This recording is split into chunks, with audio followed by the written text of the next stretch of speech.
right, hey now, it's the Rob from 1061. Rob, wait. What? This is post to post. We got to do something big, something out there. What were you thinking? Ladies and gentlemen, boys and girls, children of all ages, Town Square Media and 1061 KISS FM proudly bring to you your podcast champions of the world. He's the R to the O to the B. I'm STEVE. We are your hosts with the most, bringing you everything wrestling related from post to post.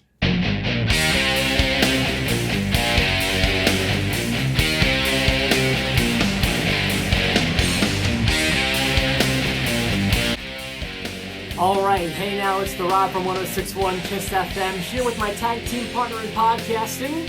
Hey guys, it's me, Steve, web contributor to 1061 evansville.com. And last night, the Raw came, well, I don't want to say live, but the Raw did come from London, England. And Rob, Shane McMahon was running Raw.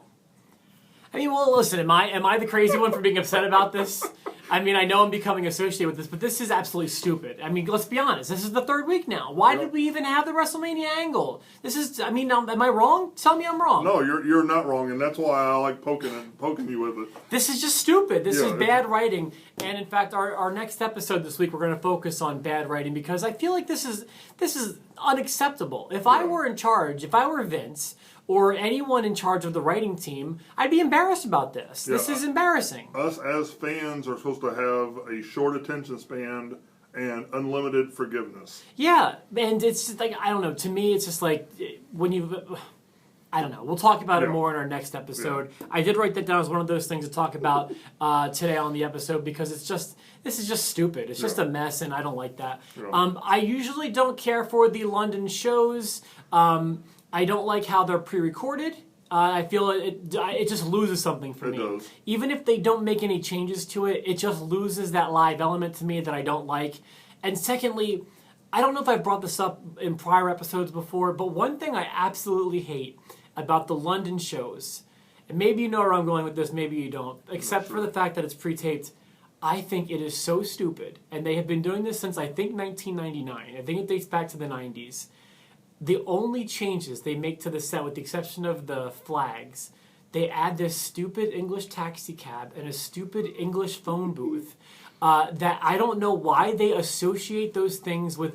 I mean, I know, yes, they're English things or whatever, but why they always grace the set of the London Raws, I will never, ever understand. But when they are in London, they must put that stupid car and that stupid phone booth on the set. Don't ask me why they do that. Can you offer any explanation? I think it goes back to, Samoans are Samoan.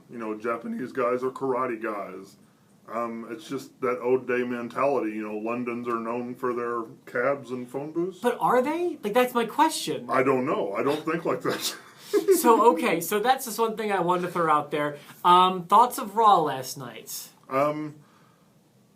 This was the first time since WrestleMania I felt like Raw has gotten back to where it was before WrestleMania. I wasn't as excited as I have. Yeah, the past two Raws before this one have been really, really exciting, and this one lacked a lot of that excitement. I think that's going to happen when you pre-tape, but I'm hoping when it gets back to the States, it will continue to be exciting again. I don't think the next Raw is overseas. I think they're back home next week. So we'll hopefully get back on that. But some stuff happened, some stuff worth talking about. Yeah.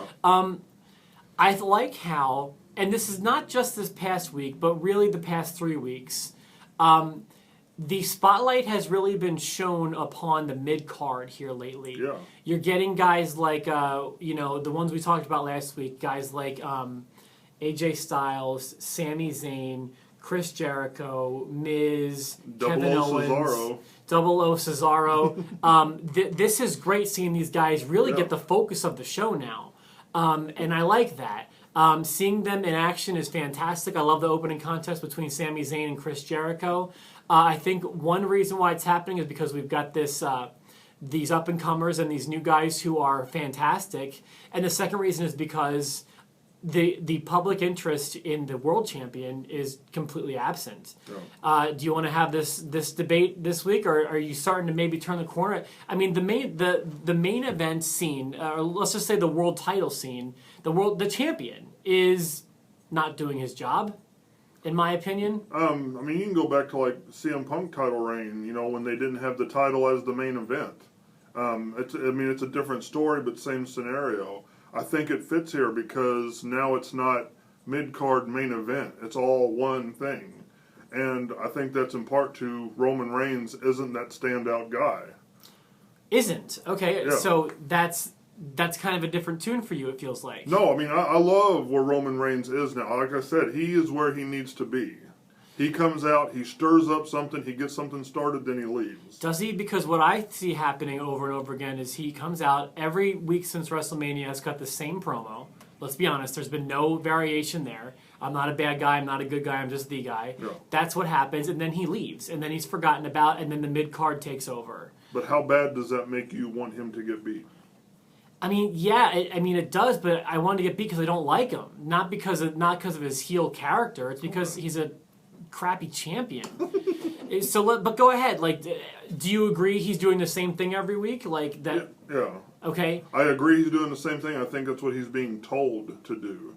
Because I don't know why they're doing that, but I think they're wanting him to stay in that mode. Don't you feel like he's somewhat invisible? And what I mean by that is he is there every week and he's on screen every week, but he's becoming wallpaper in that you're getting the same thing every week, and then he's almost just dressing for the guys like AJ Styles. He's almost out there as a vehicle to kick off the four-man match to find the number one contender. Yeah. He's not stealing the show. Yeah, he's not stealing the show, and he's not going to. This goes back to what I said a couple weeks ago, where he isn't the guy you want to be champion, but he's the guy they need to be champion. He's realistic. You know he can beat a lot of people, but the personality is not there. So you're waiting for him to get beat. You're going to tune in to see who beats him. Okay. And I think that's what WWE's going for.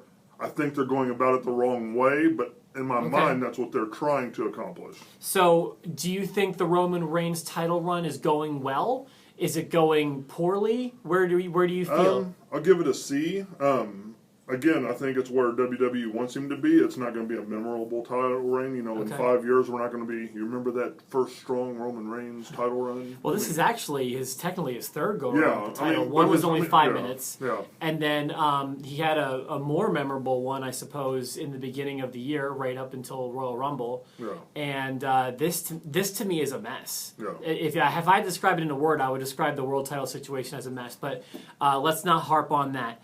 I think the tag tournament is going well. Yeah. I like the way they're booking it. I think they're putting the right guys over. I'm glad to see newcomers.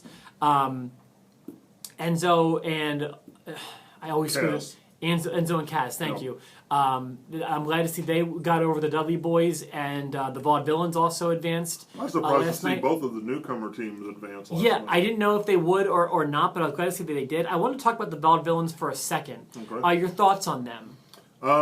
I like them. They're kind of a throwback to the old gimmick days we talked about in one of the episodes last week. Yeah. I like the entrance. I like their energy, and they're definitely something we're not seeing right now. Okay, I like them a lot, and I think they've got a lot of potential, but I want to kind of critique them for a second if I can. And I know people resent when I critique NXT talent that recently came up, but these guys I feel like are halfway there, and I want to explain what I mean by this. So they've got a very cool gimmick. And I'm cool with that. My problem is not how ridiculous it is. I like how ridiculous it is. I'm okay with that.